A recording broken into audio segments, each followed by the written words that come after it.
Hey, what's going on, everybody? And thanks for joining us. We are live, and today we're kicking off the episode and straight up kicking off the episode with history breaking football. I just, it's crazy. This hasn't happened in 50 years. And honestly, having played and dealt with football my whole life, I didn't even know this was really an aspect of football. It makes sense. However, I would never have thought this was like a thing. It's called the free kick. And if you're not familiar, let's kick it off. Rarest plays in NFL history just happened. The Broncos punted and ran into the Chargers on the fair catch, resulting in a 15-yard penalty. By rule, you are allowed a free kick immediately following a fair catch if you choose. Jim Harbaugh saw they were now in field goal range and went for it. It's 3 points same as a field goal, but looks more like a kickoff. Dicker the kicker nailed it from 57 yards out, the first fair catch free kick in nearly 50 years. All right, so break it down.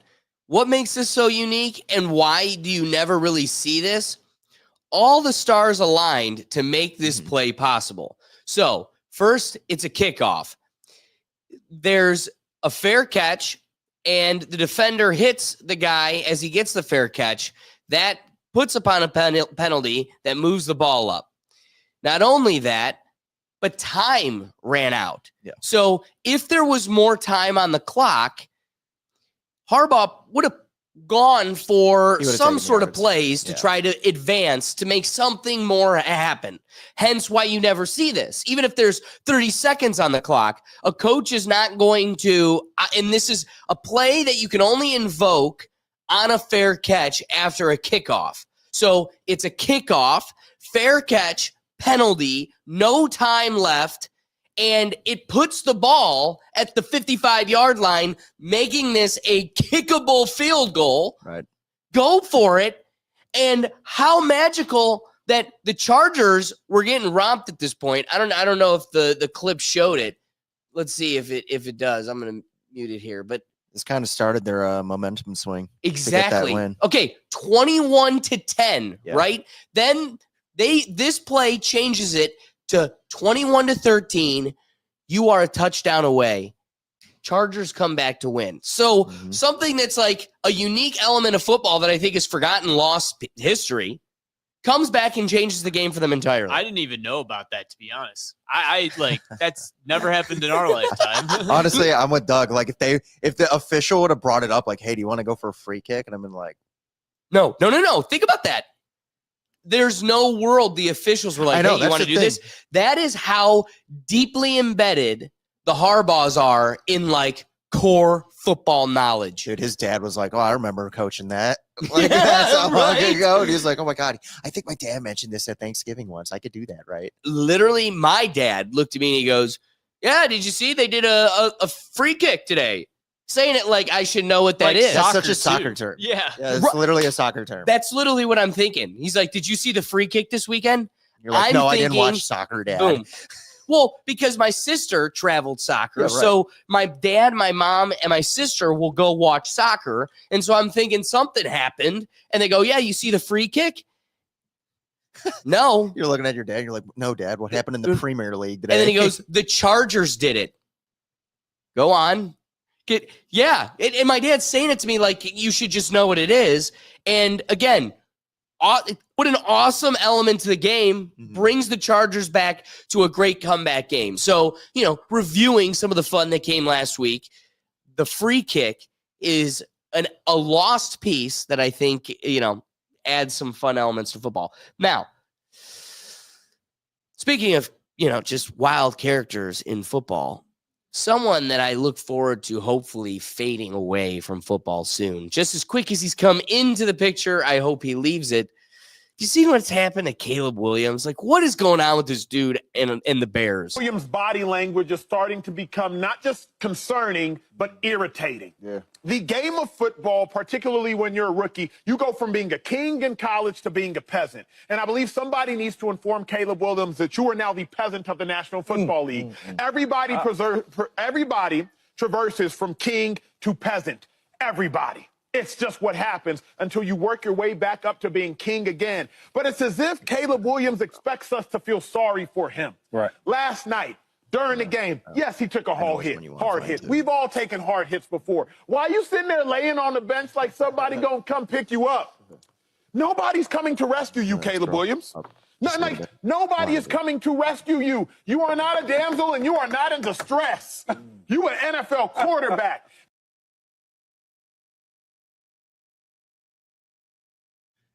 So not only is this guy just like being a sour player, right? Like, speaking of body language, this is not how you get up on the field. The game of football. Like, look at this. Come on. Be a man. You're supposed to be the leader of the team, by the way. I mean, that is a hit, though.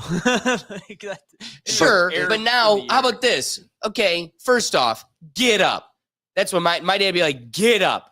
But what really chaps me is this. You on the bench, what are you doing? Yeah. Oh, woe is me. And you know what? I should expect nothing less from something like a Sally like this dude. I mean, I don't know. One of the things that's been floating around a lot recently is the reminder of when he just got drafted, went back and visited his alma mater, and was in the stands for one of his football games. I mean, this is the type of guy we're talking about. Pink phone with tassels and painted nails. And then we wonder why he's acting like a Sally, falling on the bench. Oh, woe is me. Someone get him a tampon. I don't know. What thoughts? I mean, he had the same body language last year at USC.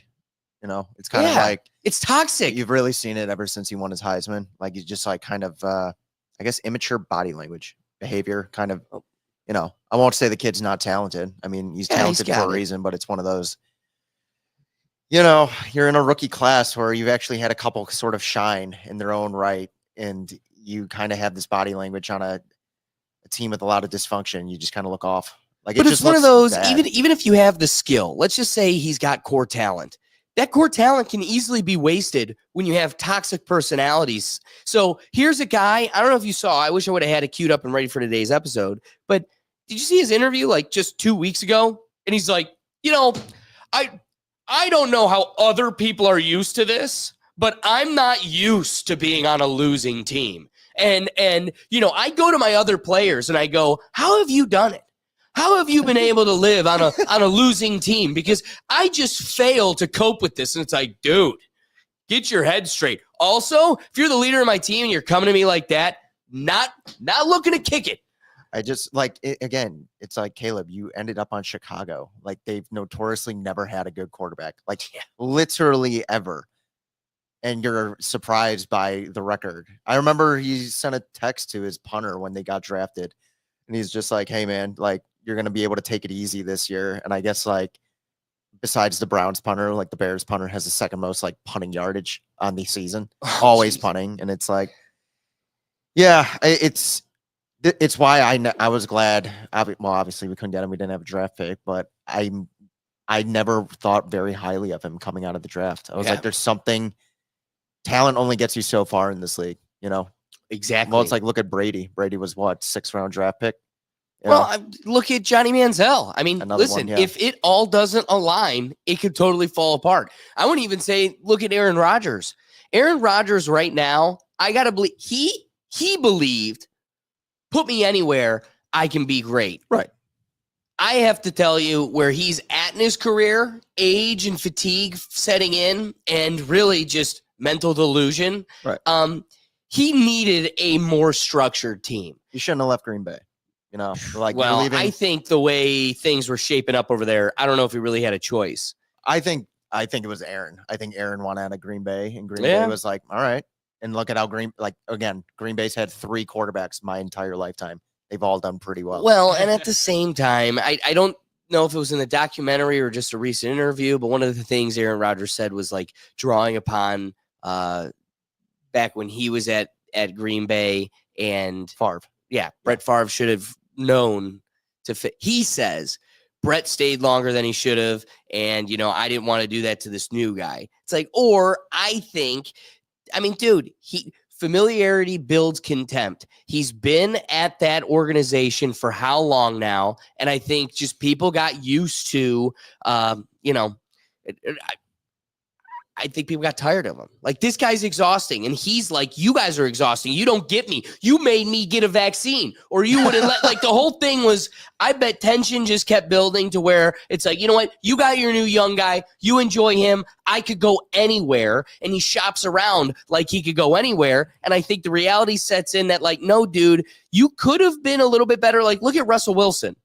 I would have thought last year, sorry, bub, Russell, end of the road. Yeah, you should honestly. probably kick the can. Now I'm sitting here going, well, I was wrong.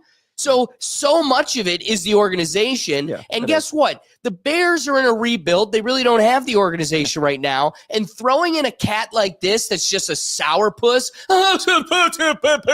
that is helping no one. This is not what you want in your locker room when things are already dysfunctional. Well, it's like there's 4 organizations, I'd say, in this league that are routinely, it almost always seems like they're in rebuild or in dysfunction. And it's us, the Panthers, the Jets, and the Bears. And that's the thing when you bring up Aaron. It's like, what's one thing about Green Bay I could say? Sure, maybe the familiarity, and he was getting tired of it there. And you're right. Maybe it was like, hey, they're doing the Favre, kind of, hey, passing the torch down thing. But it's like, you left an organization with a lot of structure and has had it for a long time. And now you're at another team that doesn't have it. And Aaron's he always kind of gave off like LeBron vibes, like every year, halfway through the year, like, well, where's Aaron going to go next year? It's like, we're already struggling this year and we're already talking about that. Like, we're already talking about where might he end up next year. It's like, I think Jets fans are at a point already where, like, I don't care. I don't care where he ends up. Maybe he comes back. Maybe he goes somewhere else. Right. And it's like, what? You're almost near the end of your first season for Caleb and the Bears. I wonder how their fans are really. I mean, they've lost 8 straight games ever since that Hail Mary loss against Washington when the guy was pointing at the sideline kind of mockingly. They haven't won a game since. Wow, that was the turning point? Yeah, they were up. It's They almost were like like they karma's were going to be real. 5-3 if they won that game, and they've lost every game since. So now Oh, they're that's what, like wild. 4-10, something like that. It's again, we've always talked about maturity in these young guys, and sometimes they need to be humbled. Yours truly, my favorite Baker, same thing. But it's like this. I don't see this being humble pied because it's Right. like you're in Chicago. That's what I'm saying. Yeah, I feel like that you're totally. in Chicago. You get what I mean? It's like, I don't see it like, we've always said since, like, hey, kudos to Baker. He kind of got humbled and he kind of came back from it. I don't see this kid having even that maturity to be humbled like that and be like, look at yourself in the mirror. Like you said, you got knocked hard down. Get up. Right. Get up. Get yourself back in the huddle. Don't be going up to your teammates, be like, how do you deal with all this losing? Like, what a wild concept. Like, you guys are used to sucking. This is new for me. It's like, buddy, like, you were 9-3 at USC last year doing the same kind of behavior you're doing with Chicago right now. And again, kind of look at Amari Cooper. Let's just say you're in a world where you want to try to sell yourself to a better organization that opens the door to a Super Bowl potential. Get me off the Browns, put me on the Bills. How do you open the door to something like that? I don't know, not making yourself look like a toxic pit that you're going to add to your roster. The last thing I want is the guy that's going to go from locker to locker going, how do you deal with this, this losing stuff? How it's like, no, dude, even like Joe Burrow, day one, goes from LSU smoking a cigar to getting rocked, humbled. And like you said, humble pie, that guy was a franchise quarterback from the day he started. Right. Something I do not see in Caleb Williams, because welcome to a 40-year-old jacked 300-pound man hit. Right. Wake up, and he would jump up, get back in the huddle. Yeah. That's the difference. You don't have the fire, and that's fine. Guess what? You had just enough natural talent to make it into the league, get your payday. You hit the lottery ticket, but guess what? This is not the end of your road. So I think Caleb Williams should spend the next, his offseason, instead of training that humble pie, never finding it, what he should probably do is brief himself on financial growth, because if he doesn't, he will be selling cars because that will be his career path. The longevity here, I don't see it. Just like you said, I would love to believe that he could find it in him, but he isn't creating himself as a player that could sell himself to another organization, and he doesn't have it in him to have the grit to dig it out here. Take your guy Baker. If the franchise didn't put him in a situation that made him leave, begrudgingly, possibly, he was still willing to dig out a lane here. Yeah. That is not something you are seeing in Caleb Williams. No, it's like I could already see next year kind of going the same way for Chicago, and then him immediately being like, I want out. Yep. Bingo. It's like, what? You're and that's the head of your team. You're a second year into this league. You were a number one pick. Like, fortunately for them, meaning Chicago, you didn't give up anything for the first round pick. You just happened to have the first round pick and take him. It's not like you traded away a lot of assets to get this individual other than just having the pick, but it's still like 2 years gone. Yeah, at that point, it'd be 2 years gone. It's a shame that you've got a rock bed organization, right? One of the first football teams. The Bears are, yeah. And again, they've been in the rebuild for how long now? They've never had a good quarterback. Yeah, that's crazy. I think the best quarterback they've had in my lifetime was Jay Cutler. I'm being completely honest. Yeah, I'm being completely honest. I think Jay Cutler was the best Bears quarterback. Yeah, probably. Name another. No, you're right. I was like, that's the thing. It's like I can't think of many others that they've had where I'm like, oh yeah, they had a few good years. It was Jay Cutler, and we all know how Jay Cutler could be, but it's like still, I just think of that organization, and we're famously struggled quarterback. We've all seen the jersey. People around the country have all seen the jersey, but it's like. We as the Browns, of course, it's always the Browns, but it's one of those things when I think of like Chicago, and it's like we are an historic franchise as well. We don't have that media national spotlight like Chicago will be because it's Chicago.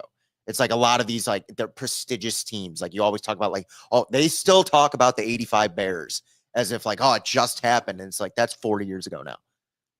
And your quarterback was Jim McMahon. Like, famously, like, okay, quarterback. You won a Super Bowl off your defense.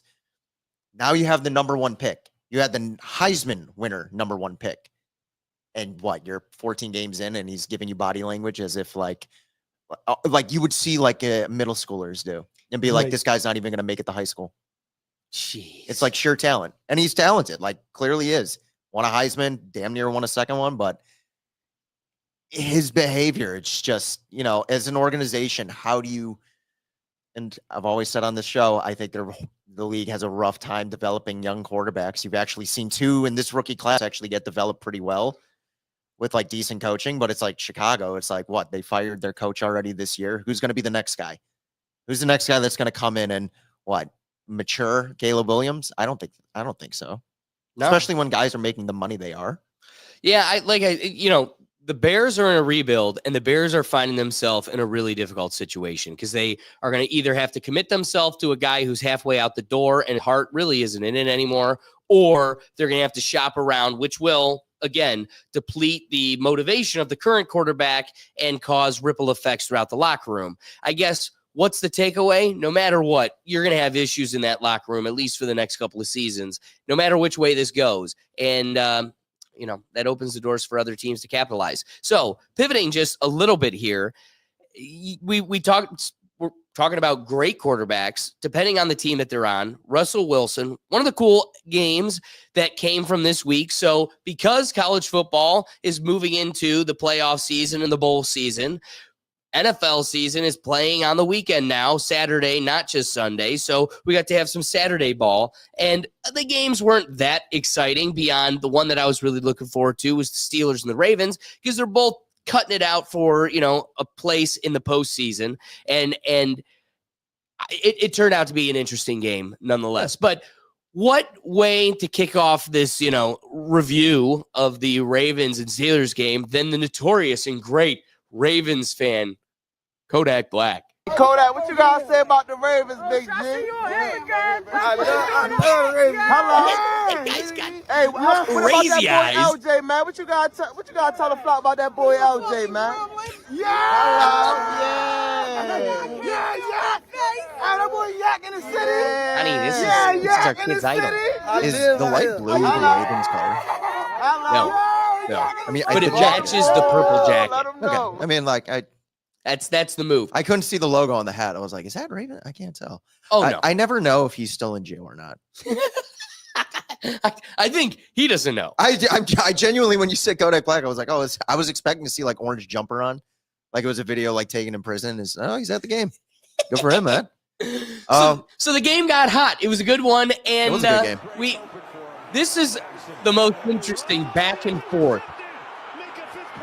It felt very classic Steelers Baltimore game. Oh yeah, You know? 17-24 at a pivotal point in the game. Big interception. A lot of big turnovers. Russ had a fumble earlier in the game going towards the end zone. I have that queued up too. Sorry. Getting ahead of myself here. I'm pretty sure Baltimore clinched a playoff spot with the win. Oh yeah. And then Ooh, big respond play, big with another play. one. Yeah.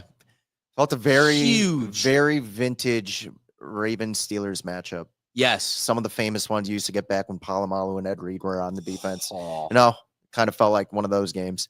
Well, and as Will had indicated, we're talking about quarterbacks. One of the biggest plays from the game was Russell taking a hit, fumble on. This was early in the game too. What a hit. Brother. You know. Well, would have been a really good play by Russ too. Oh, you know, on a huge. pass play, just kind of scramble, get it within the 10-yard line. Yeah. Yeah. I mean, I was at the Mount game, so I didn't see any of the Chiefs Texans game, so I can't really comment much on that. But yeah, I was able to catch a glimpse of this game, and it did. It just felt so like Texans had a big hit. I know, I did see And that. That's the only thing I was saw from it. Was the Tank Dell. Yeah, that was a injury. sad part of that game. Oh. There wasn't much excitement in that game beyond. I honestly, I was Big like I hit. said, I was in Alliance Play for the right now. Mount game, and I totally didn't even know that there were 2 NFL games on. Oh yeah, Just because, well, I know what. Honestly, truthfully, why? Because college football playoffs was on yesterday. Well, I didn't yeah. think you'd have NFL trying to fight for ratings. You know, why would you fight for ratings against college football playoff? Like, you know, the Baltimore. Like, I was flipping back and forth when I got home from the game between that and the Texas Clemson game. But like, I had more interest in watching the Texas Clemson game because it's a playoff game. It's college football playoff. It's the first day for it, and that was honestly the best game of the 4. Oh yeah. You know, which unfortunately was at the same time of a really great AFC matchup game. Oh, So, you know, that this is the perfect transition. So we got to get a little bit of college football talk because it's not just NFL. We're the Sunday football review. it is a And- great time to be a football fan. Honestly, yeah. you are getting great games all December. All December, And it's been great. the expansion of the playoff program Yeah. has its benefits and its downsides. We get more football. I love that.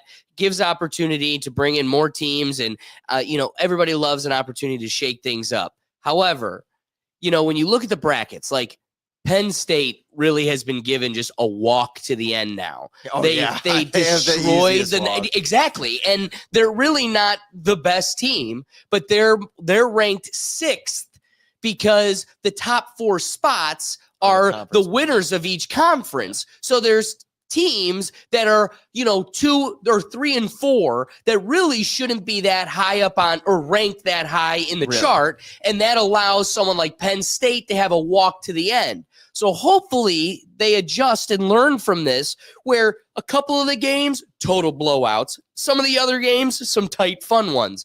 And obviously this next round is where it's going to get better, but hopefully they can adjust for next year. And you need to do a ranking based on the actual evaluation of the team, their schedule, and their skill level, not just the head of the conference. Well, the problem is you have some of these. It's the Big Ten and the SEC, and it's like you're telling me the ACC and the other conference are on par. Like their conference champs are on par with the 3rd and 4th best teams in the Big Ten. It's like I don't see it, and I didn't see it to begin with when they expanded these playoffs. Like, Well, just it's becoming clear now. well, right? it's like, for instance, Mount Union, Division 3. I think in the last 30 years, you had one team ranked lower than the 4 seed ever win it. And it actually happened last year. They were like the 10 seed. They somehow won it. every other year, if there wasn't a team in the top 4, they didn't win it. And it's like, that's the competition, the recruiting. I mean, you had 4 college football playoff games, first inaugural weekend for it, all 4 wins by double digits.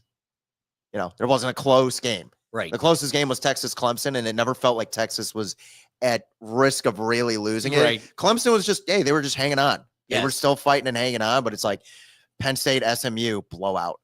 Notre Dame, Indiana, blowout. Probably the most impressive win of the weekend was Ohio State's. Yes. After the whole Michigan loss. I mean, hell, you can go back 2 weeks ago. We were all like, Ryan Day, your time's number. And then today I'm just like, if he beats Oregon, what am I going to look at? You got to go. Right. It's one of those, it's kudos to Ohio State, but I think it's going to be an issue that the College Football Playoff Committee, they're going to have to do something with the conference winners immediately getting a bye. Yes. They're going to have to address that because Arizona State and Boise State getting a bye, Penn State. Wild. Like I view Penn State better than both of those teams. 100%. And that's why they're going to walk to the final bracket here. And you're going to look at, say Ohio State, they play Oregon. They beat Oregon. They're probably playing Texas. Yep. So you're going to go Tennessee, Oregon, Texas, and then you're probably playing Georgia. It's one of those, like, that's going to be Ohio State's path to the national championship. But if Penn State somehow does, their toughest game will be Georgia if they win the next game. Or Notre Dame. If Notre Dame, right. And hell, maybe Notre Dame will finally shock me and actually live up to being a national contender, because I still doubt. Don't hold your breath. I'm not ranking that Indiana win very highly on them. They look good, don't get me wrong, but I need to see you beat a Penn State and a Georgia to really be like, oh, the boys, they deserve to be here. They really deserve to be in this round. Well, it's the same thing with Ohio State too. I mean, we beat Tennessee. Should we really feel like we would feel if we beat Michigan last time, like a couple weeks ago, a week ago? Like, I mean, yeah, we won, great, but really beating Tennessee was expected for us. Yeah, we needed to do that. Honestly, I'm going to give Ohio State some kudos yesterday. Like that, them immediately, right from the gate, owned the game. And it's like, you're playing probably the 4th best SEC team, and it's like Ohio State has had a very tough strength of schedule this year. They beat like 2 top 10 teams. Penn State and Indiana was a top 10 team at the time when we played them undefeated. And you lost to Oregon by a score. The Michigan game is the outlier of the whole year. That is a whole like dark cloud on the whole thing. But if you look at every other week, they've either won and been very competitive against the only undefeated team in the country. Well, they've got a lot to prove, and we can only hope they can live up to that expectation, because nobody wants to see a dying dynasty. But there's a lot weighing on this performance here. Speaking of dying dynasties, though, Alabama fans really chirping a lot this week for a 3-loss team. Yeah, they got a lot to say. Saying we should have been in it. And you know what? Sure, I guess there's an argument, but shouldn't have lost 3 games. Yeah, is there an argument? I'm going to go out on a limb and say the only definitely not. 3-loss team in the playoff was Clemson. That's because they won. They beat. In the last week, they beat to win their conference. Yeah, they won Yes. their. I kind of like that they're including the conference champions, because it does get more exposure to the schools that usually wouldn't. Right. No, but it has led to some not so great playoff games, and so it's like they shouldn't give them the bye. They shouldn't give them the automatic bye. Right. Yeah, Boise getting a bye, dude. That's wild. It's like Penn State's going to go through SMU, and now they play Boise State. Like, that's your first 2 playoff games. Right. Probably 2 teams that are in the. Sure, I guess they're in the top 12, but like you're probably playing the number 12 and 10 team. Well, really, it should have been like Boise and SMU, like those teams that won their conference in order to get in, not like ranked high enough to get in. Like they should have just played each other in this first round. They should have to earn their keep to continue. They really got to stick to the 1 through 12 like rating, and 1, 2, 3, 4 get the bye, and then you seed them afterwards. Like you can't can't have the 9 and 11 team. Immediately. I mean, I have to assume this was the first year. It was expected to have some growing pains. I have to assume by next year they're going to change how they actually set up the bracket. Yeah. I mean, they have to. But again, it's experimental. I'm not going to hold it against them too much this year. I still think it's better than last year's, right? No, it's still better than 4 teams. It's more football. And you get to see more. You're right. But as emotions boil over and get tight and things get exciting,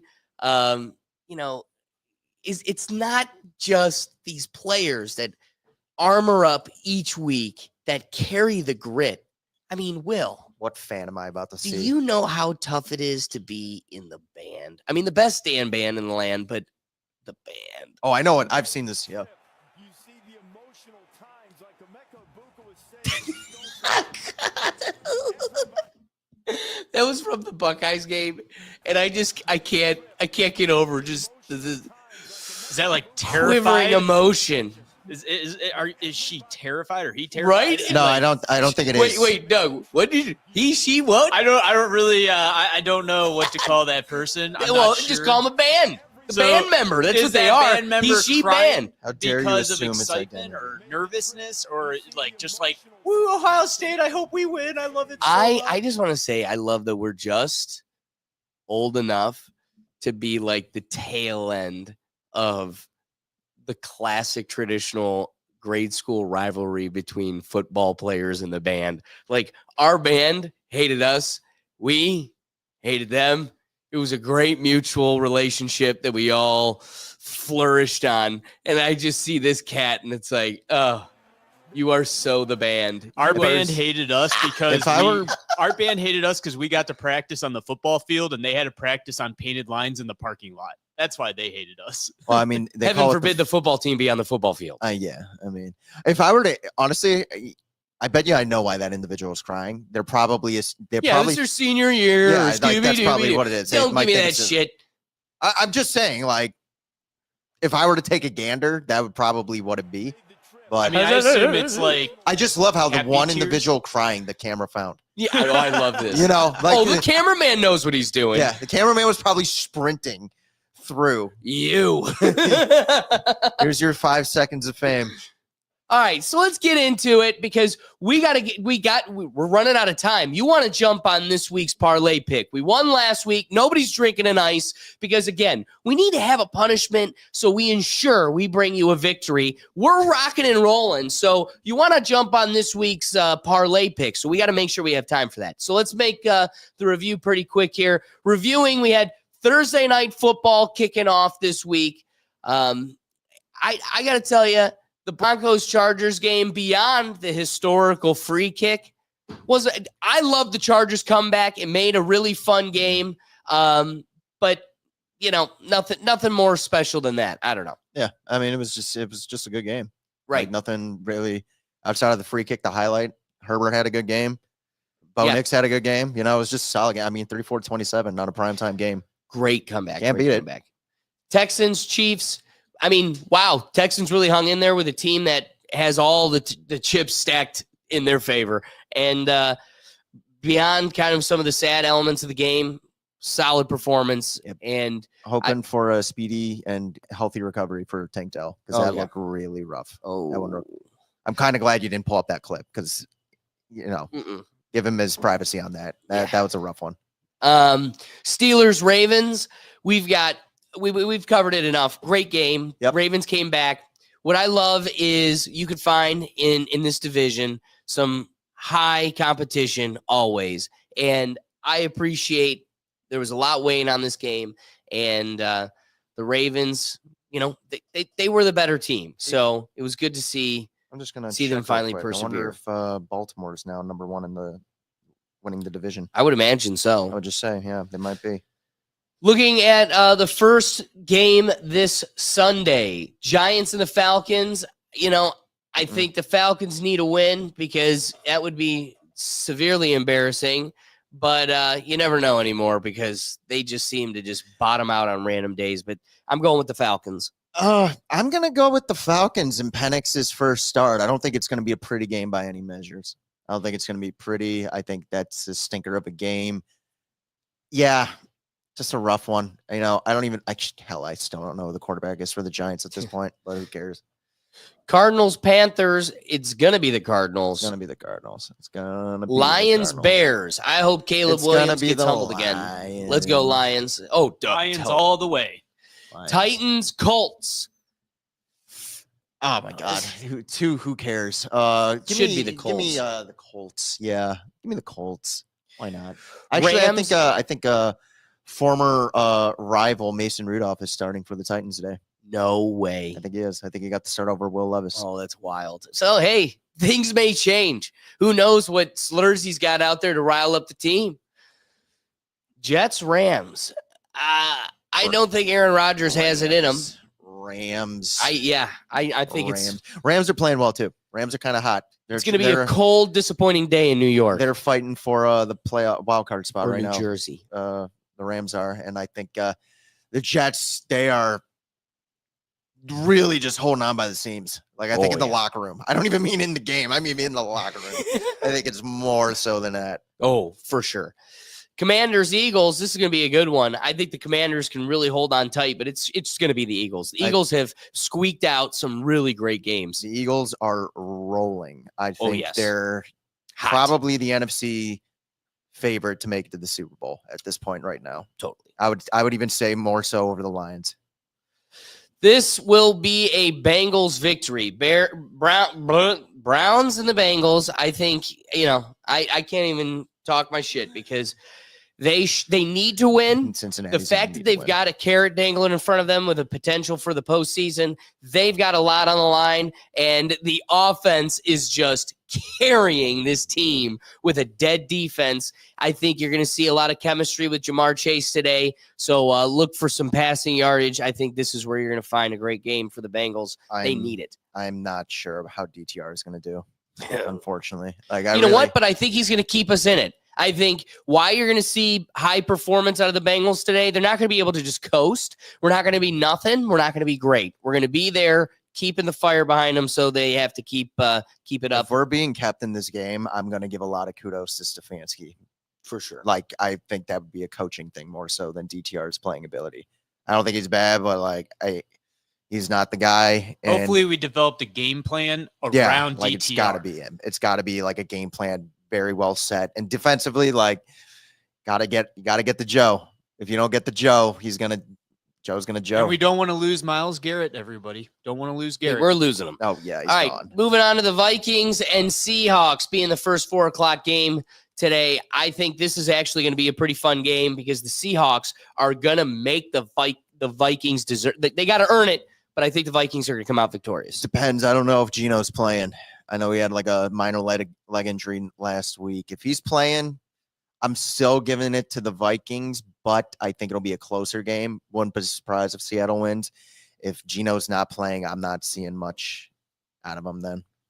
So, but I'll take Minnesota. Bills, Pats. I got to tell you, I built a parlay with, I've got Josh Allen. Josh Allen's going to be going off. MVP Josh Allen. I think he's going to win it this year. He's going to win his first MVP. Boy, does he deserve it. Yeah. Even this past week, I would have loved to show it, but it's not even worth it because it didn't count. He had this shovel pass that was a chest pass, like a basketball chest pass, and there was a penalty, so it didn't count, but it was an awesome, pure play. I mean, the guy's just, he is dialed right now. He is dialed right now. Raiders, Jaguars. Now, Raiders actually have a chance to not look bad. You got an exciting game here in the 4:00 slate. The 3-11 Jaguars versus the 2-12 I'm going with the Raiders. I'm going with the Raiders. Hell yeah. I want to see Aiden O'Connell get a win. Yeah, they need it. Did what's his face cut his hair yet, Will? He's not playing. He's cut a lot more. But if he cuts his hair, they might win. He's not playing, Doug. No, so he's not even there. It doesn't matter. It matters. It matters. It matters. If he's not playing, it doesn't matter. Right. If he's playing, it matters. San Francisco and the Dolphins. This is actually going to be a pretty fun game. Both of them need it. Both of them suck. Yeah. I was Miami has 6 wins. I have no idea how they've accrued those wins. I need A-Chain to do so. And 49ers got McCaffrey didn't get the Madden curse. The team got the Madden curse. Their running backs are falling off the freaking reservation, man. They're not even there anymore. I don't even know who the running back is at this point. They're on their 4th running back. Dude, this turned Kyle Shanahan is the running back. He's the coach and the running back today. No, Miami. I'm taking Miami. I'm going with Miami. They've got more of their players in. They're going to have the 12th man down there in Miami. They're a big sports town. We all know it. Oh yeah. All the plastic divas over there love the Dolphins. Oh yeah. If you watched our reactions channel before this, we had a Christmas episode, and there was a lady who went skiing who's like, I'm a Miami girl, and she couldn't get down. She had big plastic lips. And so the ski patrol had to put her in like one of the sleds and ski. He was in skis skiing her down. It was this long video. She went the whole hill. Why would down. you go skiing to mountains like that when you can't do How about it? this? How about this? What I said to Doug was, why would you go to like, I don't know, the third lift up? Like, let's say you haven't tested it yet. Wouldn't you get off the first lift and give it a try before you just kept going and going and going? I went from a hill to a mountain. Yeah. And you could tell it was like in Colorado because it was a huge mountain. Lady was going forever. And she's just like, I'm a Miami girl. I'm not used to this. Stay in Miami. I'm not used to this. Oh, you're about to find out. That's that 12 man. That's that 12 man. His name was Steve. He took me down the hill. All right, so the game I'm most excited for today, I built a parlay in this because you give them the little Mike Evans spiel, but I think Buccaneers are going to perform. This is going to be a high-performing game, and I'm really excited for it. But give them the Mike Evans spiel. Yeah, so they Mike Evans is like, he's never had less than 1,000 receiving yards his entire career in each year. He missed like 5 games this year. So he's like at about like 750, something like that. He essentially needs like around 250 to 280 yards in his last 3 games, receiving yards, in order to not break that cycle. And they brought it up to Mike, and Mike is like, I haven't given it as much thought because I've missed a large portion of the season. I'm more focusing on let's get these wins because they're still in a tight race with Atlanta. They're only a game up on Atlanta, and there's 3 games left. So then they asked Baker like 10 minutes later, like, Baker, like, has that thought crossed your mind? He's just like, it's keeping me up. He's like, it's the only thing I'm thinking about. He's like, winning, and then Mike's receiving yards. And it's just like, yeah, he doesn't want to be that guy that's like, oh, it was me. It was my fault. Even though it's like, yeah, he missed a couple games here and there. But that's why, for me and my parlay, that's why I'm taking Mike. I'm like, I think he's going to get his targets. Oh, yeah. It's incentive-based, too. Like, that's the thing, too. You're going to start seeing it in these weeks where not just Mike Evans, like all these guys in the leagues, like he needs 5 more catches for another $500,000 bonus. Like you're going to see guys. I mean, Tom Brady famously was like, even when they already had their playoff spots and he didn't necessarily care if they won or not, he would go up to guys and be like, how many more you need? And like, make sure to like give them targets and have them pick plays to like get them easy high statistic catches to be like, yep, got it. Boom. There's your money. That. So you're going to see a lot of guys do these in these next few weeks. But I think for that team, especially, like it's a big deal. It sounds like for the people, not just the team, but like the people in Tampa Bay that might keep that record going. So I think, if we had someone with a record like that, we'd want to keep it going. well, hell, look at Joe Thomas's. Like the city was heartbroken when he got hurt. I was at that game. Yeah, and he had to miss a game. Yeah. Because he had a record going forever at not missing a game. Snaps. Most consecutive snaps. Consecutive snaps. Yeah. And that was like, we were heartbroken when he got hurt. And Joe was like, and funny enough, that was the next year he retired. Yeah. Like he was like, I did it. I did. I'm out. And none of us blamed him. We're like, gold jacket. You give it to off him. into the sunset, Oh, the best we got is lineman. All right. So expect high performance out of Mike Evans. I think Baker's going to really pop off. You got a lot coming from the Buccaneers. Exciting game. Once again, Jerry Jones got Dallas on prime time. I don't know how he does it, but they're back on prime time. I do. Because they're America's team. Nope. That's not it. Really Nobody likes watching them. I really hope Baker embarrasses them tonight. I really do. It will. I really do. That is exactly what I'm expecting. Saints, Packers. Packers are going to crush them. This is going to be a good one for the Packers to kind of keep their momentum going with not much struggle, at least in my opinion. Speaking of teams like in prime time, when was the last time the Saints were in prime time this year? Did they deserve it at any point? No, but I'm just saying, like, it's just like fun. Like, all of a sudden it was like, yeah, who's going to be the Monday night? Green Bay? Yeah, okay. And then I saw New Orleans. I was like, when was the last time you had a primetime game this year? Yeah, seriously. And you get the Monday night game. I'm taking Green Bay. Big time. Like I said, it'll give a great opportunity to coast. I bet Aaron Rodgers is taking Green Bay.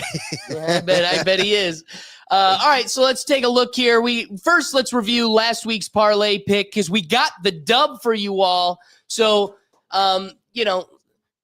Simon ain't Brown. St. Brown, Amon and Ra. I just love it. It's like the Mummy. Yeah, I was like, he's gonna be. They're actually speaking in the movie. They're rebooting the franchise. Yeah, I heard about that too. Yeah, and he's the Mummy. What? No, That was a joke. Dang. That was a joke. You got me all excited. I was like, whoa, dude, you took love me that. way too serious at face value. I was like, I'm not going to turn this into a bit. It's Yes. not him, dude. So again, get your DraftKings out or whatever you use, so you can hop in and get a dub with the rest of us, because this is our pick this week. So I feel confident with Josh Allen. The guy is dialed this season, so I'm thinking he's going to get 250 yards with ease against the Patriots. MVP campaign. Oh, yeah. Doug knows what's up. Jamar Chase is going to pop off today against the Browns. Expect some big passes. It's in Cincinnati, so it's going to be a little bit better weather, and they're going to have the environment in their favor. I mean, orange is orange. Ohio's Ohio, but, it's in their favor. The Kentucky Bengals against the Cleveland Browns. You got to love it. Kentucky Bengals. But it's the Kentucky Bungholes. All right. And wrapping it up, I think we could confidently say Mike Evans is easily going to walk past 81.5 yards. A lot of So yards. jump in and join us, because the payout's going to be large. We're racking it in, because, Doug keeps getting excited for the Super Bowl. So hopefully we can get a little I want to pie. bet on the coin toss, how long the national anthem's going to go, all And that yet he fun won't do stuff. any of it because he's cheap. You know what? Doug bringing it up, though, I am looking forward to the prop bets because, I mean, like, hell, They're like, you fun. got Kendrick doing the halftime show. Yes. Once it gets down to the who's going to do the national anthem, I wonder For who's how gonna do it. long? It's like, I think the most betted what's the- element of the Brown or the Super Bowl is That and the how long. Gatorade. That Oh and the yeah, the Gatorade. color of the Gatorade. Yes. So be sure to join. And hey, thanks to everybody that joined us today. We go live every Sunday. Mhm. We want to give you some background and review as you tinker for your. Before you get into that, for next week, are we going to be doing it on a different day if we want to alert the folks listening, or is that for the following week? I don't think we're going to be on a different day because it's Sunday. I'm thinking. talking New about Year's. I'm still Christmas. thinking New Year's. Yeah. Excuse me. So we'll still be here Sunday noon, and as Doug and I do, we've got our reaction show. If you want to have some Christmas laughs or some really funny Christmas internet videos that we did today, if you haven't seen it, click on over. Some of us are joining us on Twitter. It should be on the Twitter page, but otherwise you can catch it on our YouTube channel. But everything is in one central place, and that's at our website at www.rethinktankpodcast.com. But otherwise, guys, I just want to say thanks if we got you all prepped for your football. This is hot time for people in their fantasy football team. So as you're tinkering for your roster, I hope we got you set up and ready, because somebody's got to bring the victory. I'm not. I'm just a commissioner for Not a here. bunch of ungrateful losers. Says the loser. Ouch. Oh. I got to take it on the chin. But otherwise, guys, we go live. Join us, and we'll catch you next week. Peace.